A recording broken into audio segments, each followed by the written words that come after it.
ہمارا عقیدہ یہ ہے ایک صحابی کے مقابلے میں ایک غیر صحابی کو کھڑا نہیں کیا جا سکتا. غیر صحابی تقوی اور طہارت کے جتنے اونچے معیار پر پہنچ جائے وہ ایک صحابی کے پاؤں کی دھول کے برابر نہیں ہو سکتا.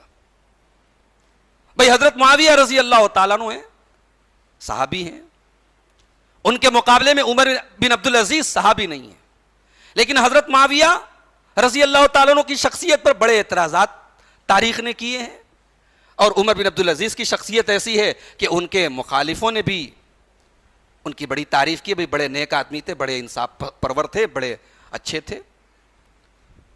اب حضرت عبداللہ ابن مبارک سے پوچھا گیا کہ بتائیے معاویہ بہتر ہے کہ عمر بن عبدالعزیز بہتر ہیں؟ ایک طرف صحابی ایک طرف غیر صحابی.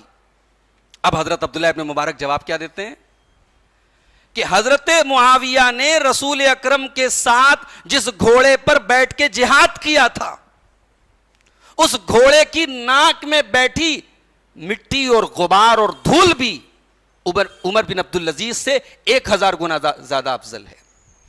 یہ عقیدہ تھا ہمارے سلف کا.